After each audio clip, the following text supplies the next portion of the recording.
Hello বন্ধুরা, Mala's gardening হ্যাভেনে আপনাদের সকলকে অনেক অনেক স্বাগত। আশা করি আপনারা সবাই অনেক ভালো আছেন। আমিও অনেক ভালো আছি, সাথে বাগানের নিত্য কাজে ব্যস্ত আছি। আজকে হলো সোমবার আর বাচ্চাদের স্কুল আজকে ছুটি ছিল, সুতরাং আজকে ছাদে আস্তে আস্তে বেজে গেল পুরো 2টো। খাওয়া দাওয়া সেরে দুপুরে চলে এসেছি ছাদে। এসেই সবার আগে চোখ গেল এই গ্ল্যাডিওলাস ফুল গাছটির দিকে। কালকেই ভেবেছিলাম যে স্টিকগুলিকে সুন্দর করে বেঁধে দেব, কিন্তু এ কাজে ও কাজে ঠিক ভুলে গেছি। আর আজকে যেহেতু সকালবেলা বাচ্চারা এসেছিল ছাদে, আর এসে স্টিকগুলিকে নাড়িয়ে একেবারে বেঁকিয়ে ফেলেছে, আর একটা স্টিক তো একদমই পুরো ভেঙে যাওয়ার মতো করে বাঁকিয়ে ফেলেছে। তো একটা দড়ি দিয়ে একে আজকে সুন্দর করে প্রথমেই বেঁধে দিই। এই দেখুন, ভালোভাবে একটা দড়ি দিয়ে বেঁধে দিই, কারণ গ্ল্যাডিওলাস ফুলের যে স্টিক বার হয়, সেই স্টিকগুলো অনেক লম্বা হয় আর আগার দিকে ফুল হয়। তো ফুল হওয়ার ফোটার পরে স্টিক বেশ ভারী হয়ে যায়, সুতরাং এদিক ওদিক ঝুঁকে যায়, কোনোটা বেঁকে পড়ে যায়, এরকম হয়। সুন্দর করে বাঁধার পর দেখুন গাছগুলিকে কত সুন্দর লাগছে, আর ফুলগুলোর রং অসাধারণ হয়েছে। আর আজকে দেখছি একটা নতুন রঙের ফুল হয়েছে। এই ফুলটার সাইডের দিকটা পিঙ্ক কালার আর ভিতর দিকটা সাদা, দেখতে খুবই সুন্দর লাগছে। আর গাছটিকে সুন্দর করে বাঁধার পর যেহেতু সমস্ত স্টিক এক জায়গায় চলে এসেছে, তো দেখতে এখন আরও বেশি ভালো লাগছে। আর এইদিকে একটা স্টিক থেকে সমস্ত ফুলগুলো ফুটে গেছে, তো ওই স্টিকটাকে কেটে দেব। ফুল ফুটে যাওয়ার পরে স্টিক কেটে ফেলা খুবই জরুরি, কারণ যে কয়দিন ওই বাল্বটি মাটির মধ্যে থাকবে, একটুখানি এনার্জি সংগ্রহ করে বাল্বটি সাইজে একটু বড় হবে। আর এই দেখুন, বাচ্চারা যে ছাদে এসেছিল, শুধু কি স্টিকটাকে ভেঙেছে, এদিকে বেশ কিছু ফুল ছিঁড়ে গুটি গুটি করে রেখে দিয়ে গেছে। আর এই দিকে দেখুন, এই যে চন্দ্রমল্লিকার ফুলটা কবে যে ফুটবে আমি সেই অপেক্ষায় বসে আছি। তবে একটু একটু করে ফুটা চালু করেছে, আর কুঁড়িগুলো বেশ বড় বড় হয়েছে। আর এই সব চন্দ্রমল্লিকা ফুল গাছে সমস্ততে কুঁড়ি চলে এসেছে। আর কালকে এই 2টো গাছ লাগিয়েছিলাম, গাছ দুটো বেশ সুন্দর হয়েছে। আর এই দিকে দেখুন, এই যে ছাদে আসার সময় নিয়ে এসেছি চাল ডাল ধোয়া জল, চা পাতা, আর এই যে বেশ কিছু সবজির খোসা। এগুলো সব আজকে গাছ লাগাতে ব্যবহার করে ফেলবো, আর জলগুলি গাছে দিয়ে দেব। আর আজকে হচ্ছে এই যে গাছ দুটো দেখতে পাচ্ছেন, একটি হলো বেল ফুলের গাছ আর একটি জুঁই ফুলের গাছ। আজকে এই গাছ দুটোকে রিপোর্টিং করব। আগের বছর ঠিক ডিসেম্বর মাসে গাছগুলো রিপোর্টিং করেছিলাম, আর এখনো পর্যন্ত পুরো রুট বাউন্ড হয়ে গেছে। আর যদি আমি এখনই রিপোর্টিং করে দিই গাছগুলিকে, তাহলে গরম পড়ার একদম শুরুর দিকেই আমার গাছে ফুল আসা শুরু করে দেবে। আর এই সময়টাই রিপোর্টিং করবার জন্য বেলফুল জুঁই ফুল সব থেকে আদর্শ সময়। আর তার আগে আপনাদেরকে আরও একটা জিনিস দেখিয়ে দিই। ডাল থেকে চারা তৈরি করবার জন্য বেলফুল বা জুঁই ফুল গাছের যদি একটু পুরনো হয়, 2-3 বছরের পুরনো গাছ যদি আপনাদের থাকে বা দেখে থাকেন, তো সেই সমস্ত এই যে যে সমস্ত জয়েন্টের অংশ থাকে, সেসব জায়গা থেকে এরকম ছোট ছোট শিকড়ের মতো বের হতে থাকে। তো এই জায়গা থেকে যদি আপনারা কেটে নিয়ে এই ডালকে মাটিতে বসান, তাহলে খুব সহজে গাছ থেকে চারা তৈরি হয়। আজকে আমিও এখান থেকে বেশ কিছু চারার জন্য ডাল কাটিং করব। তো আপনাদের সাথে সেটাও দেখাবো যে কিভাবে খুব সহজে বেল আর জুঁই ফুল গাছের কাটিং থেকে চারা তৈরি করা যায়। আর তার আগে চলুন এই গাছটি থেকে সমস্ত ডালপালাগুলিকে কেটে ফেলি। ওপরের ডাল যদি আগে কেটে ফেলি, তাহলে শিকড়ের অংশটা কাটতে খুবই সুবিধা হয়। সমস্ত ডালগুলিকে সবার আগে কেটে ফেলতে হবে, তারপরে আমরা শিকড়ের অংশগুলিকে কাটবো, আর মাটির মধ্যে সুন্দর করে সার মিশিয়ে আবার বসিয়ে দেব। বেলফুল বা জুঁই ফুলের গাছ শীতকালের পরে যখন গরমকালে ফোটা শুরু করে, তখন ছাদে এসে বসতে খুবই ভালো লাগে। ঠিক সন্ধ্যার পরে যখন বেলফুল জুঁই ফুল ফোটে, পুরো ছাদের মধ্যে সুগন্ধে একদম ভরে যায়। আর গরমকালে ছাদে সন্ধ্যার পরে আমাদের বাড়িতে প্রচুর আসা হয়, কারণ গরমে ঘরের মধ্যে ভালো লাগে না বেশ খানিকক্ষণ সময়। তো সন্ধ্যার পরে আমরা ছাদে কাটাই, ও ওই সময় এই গাছের ফুলের এত সুন্দর গন্ধ হয়, বসতে ছাদে খুবই আনন্দ হয় আর ভালো লাগে। এই দেখুন সমস্ত গাছের গোড়ায় পুরো রুট বাউন্ড হয়ে গেছে। আর একটা জিনিস দেখুন, জুঁই ফুলের গাছের গোড়ায় শিকড় এইরকমভাবে আটকে যায়, কিন্তু বেল ফুলের গাছের গোড়ায় হয় না। এবার শিকড়গুলিকে কেটে ফেলবো। শিকড় কাটার জন্য ছুরির থেকেও বেশি আমি দেখেছি দাঁতে সুবিধা হয়। এইভাবে খুব যতখানি সম্ভব বেশি করে শিকড়ের অংশকে কেটে ফেলবো। শুধু একদম মেন গোড়ার কাছের একটুখানি শিকড় রেখে মাটির মধ্যে বসাবো। এই দেখুন সমস্ত শিকড়গুলিকে আমি কেটে ফেলবো। এটি কাটা হয়ে গেছে। দেখুন ঠিক এইভাবেই আপনারাও গাছকে রিপোর্টিং করবেন। এই দেখুন এটা হয়ে গেছে। এবার এই যে বেল ফুলের গাছটা, ওটারও শিকড়কে কেটে ফেলবো। মাটিটার মধ্যে আর এক ফোঁটাও সার নেই, কি করে বুঝলাম বলুন তো দেখি? যে কোনো গাছের মাটিতে যদি সার থাকে তাহলে সেই মাটি খুব সহজে শুকনো হয়ে যায় না, আর মাটির রং একটু কালচে রঙের হয়। তো এই দুটো জিনিস যদি আপনারা মাটির মধ্যে দেখতে পান যে মাটির রং একটু কালচে রয়েছে আর মাটিতে একদিন জল দেওয়ার পরে খুব তাড়াতাড়ি ড্রাই হয়ে যাচ্ছে না, তার মানে বুঝতে হবে যে মাটিতে সার রয়েছে। আর যখনই মাটিতে সারের পরিমাণ একদম কমে আসবে আর গাছকে খেতে দেওয়ার প্রয়োজন হবে, তখন এটা আপনারা লক্ষ্য করবেন যে মাটিতে জল দেওয়ার কিছুদিন বা খুব তাড়াতাড়ি ওটা শুকনো হয়ে যাচ্ছে মাটিটা। তো তখনই বুঝবেন যে মাটিতে সার দিতে হবে।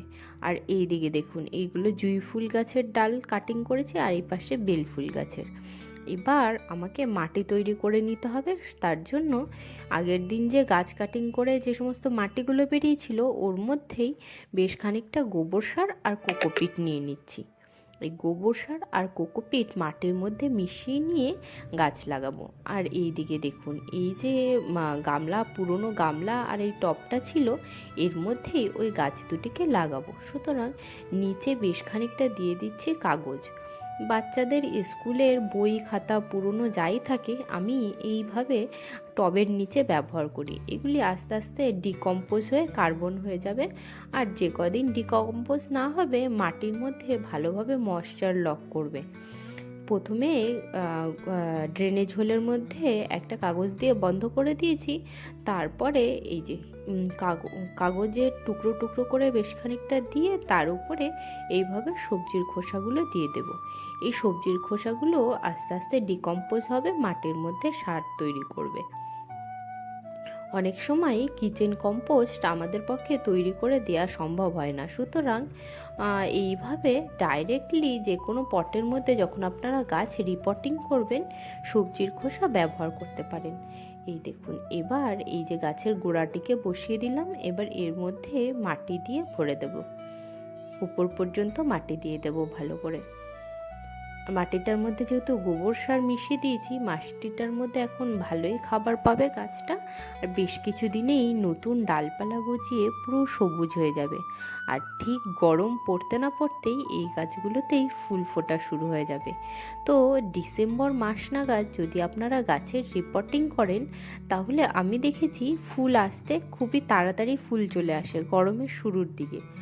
আর যদি এরপরে দেরি করা হয় তাহলে কি হয়, অনেকে দেখেছি গরম যখন পড়া শুরু করে তখন গাছটির কাটিং করে। তো সেটাও ভুল নয়, তবে তাতে মনে হয় ফুল আসতে একটু দেরি হয়। আর এদিকে দেখুন এই যে কারি পাতা গাছটায় যে কাটিং করে দিয়েছিলাম সেই কাটিং থেকে নতুন নতুন পাতা বার হওয়া শুরু করে দিয়েছে। এই দেখুন গাছটি সবুজ হয়ে গেছে। এবার কাটিং করা গাছ দুটোতে ভালোভাবে জল দিয়ে দেব।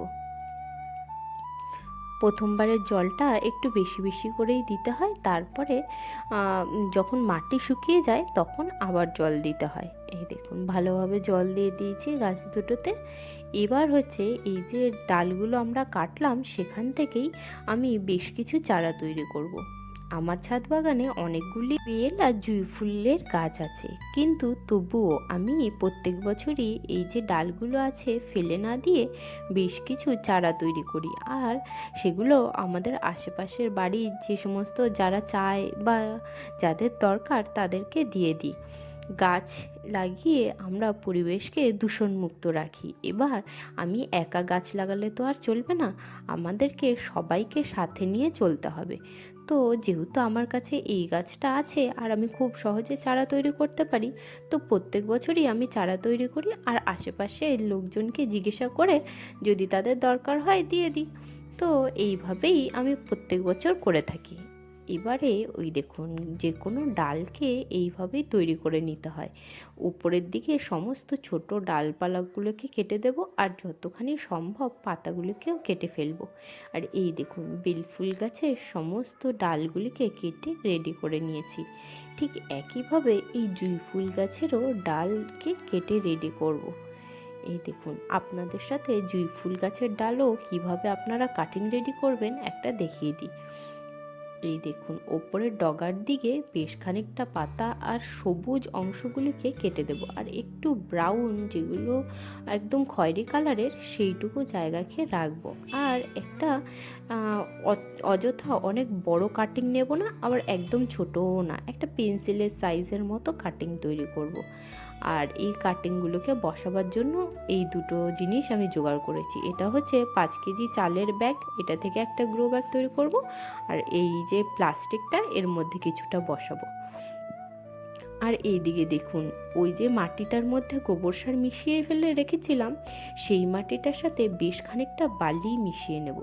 কারণ যে কোনো কাটিং গ্রো করবার জন্য আমি দেখেছি বালির মধ্যে খুব ভালো হয়। আর আমি যেহেতু মাটি আর বালি মিশিয়ে কাটিং লাগাবো, সুতরাং ওই মাটির মধ্যে বেশ খানিকটা বালি মিশিয়ে নিয়েছি। আপনারাও যখন কাটিং গ্রো করবেন তখন সে মাটির মধ্যে যদি গ্রো করেন বেশ খানিকটা বালি মিশিয়ে নেবেন, তাতে দেখেছি সাকসেস রেট অনেক বেশি বেড়ে যায়। ডাল থেকে চারা হতে খুবই সুবিধা হয় আর সহজেই ডাল থেকে চারা হয়েও যায়। এবার এই সমস্ত ডালগুলিকে ওই ব্যাগের মধ্যে বসিয়ে দেবো। এই যে প্লাস্টিকটা দেখতে পাচ্ছেন, এই প্লাস্টিকটার মধ্যে আমি জুঁই ফুলের ডালগুলিকে বসাচ্ছি। আর ওই যে ব্যাগটা রয়েছে গ্রো ব্যাগ, ওইটার মধ্যে বসাবো বেল ফুলের কাটিংগুলো। এই দেখুন, যেহেতু এটা ছড়ানো ছিল সেহেতু সমস্ত ডালগুলিকে সুন্দরভাবে বসিয়ে ফেলেছি। এবার এইদিকে বেল ফুল গাছের ডালগুলিকে বসিয়ে দেব। দেখুন, ডাল যখন বসাবেন একদম ধ্যান রাখবেন নিচের দিকটা, মানে যে দিক থেকে শিকড় বার হয় সেই দিকটাকেই বসাবেন। যদি আপনারা উল্টো করে ডালের কাটিং বসিয়ে দেন তাহলে কিন্তু কোনোভাবেই ডাল থেকে চারা হবে না। সুতরাং সবসময় ওপরের দিক, কাণ্ডের দিক ওপরে আর গোড়ার দিকটা নিচে করেই ডাল বসাবেন। এই দেখুন, আমি ডালগুলোকে বসিয়ে দিচ্ছি। আসলে এই যে 5 কেজির ব্যাগটা দিয়ে গ্রো ব্যাগ রেডি করলাম, এটা হচ্ছে অনেকখানি সরু মতো হয়ে গেছে। এই সমস্ত ডাল এখানে বসানো বোধহয় যাবে না, কারণ প্রচণ্ড কনজাস্টেড হয়ে যাচ্ছে। আর অতগুলো ডাল না বসিয়ে এই দেখুন, যে কটা হতো সেই কটা বসিয়েছি, আর বাদ বাকি তো ওই কটা ডাল অন্য জায়গাতে বসাবো। এবার কাটিং বসিয়েছি, এবার জল দিয়ে দেবো ভালো করে। যে কোনো কাটিংকে গ্রো করবার জন্য জল খুবই ইম্পর্টেন্ট একটি রোল প্লে করে। জল যদি কম হয় তাহলেও কাটিং গ্রো হবে না, আবার জল যদি অনেক বেশি হয়ে যায় তাহলে কাটিংয়ের গোড়া পচে যাবে। এই দেখুন, কিছুদিন আগে বকফুল গাছের যে কাটিংটা লাগিয়েছিলাম সেটা কত সুন্দর বাড়ছে। আর এর মধ্যেও বেশ কয়েকটি কাটিং লাগিয়েছিলাম, সেগুলো একটাও মরেনি, সমস্ত বেঁচে আছে। এগুলো যখন বড় হবে, একটু বড় হবে আর শিকড় বার হবে, তখন এই গাছগুলোর রিপোর্টিং করব আর আপনাদেরকে দেখাবো।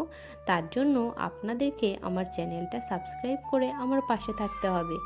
আর এই দিকে দেখুন, বেলফুলের গাছ যেহেতু বালির মধ্যে, আর ভিজে বালি প্রচণ্ড শক্ত হয়ে থাকে, ওই জন্য একটা কাঠি নিয়ে এসে কয়েকটা ফুটো তৈরি করে নিয়েছি। এবার ওর মধ্যে কাটিংগুলোকে বসিয়ে দেব।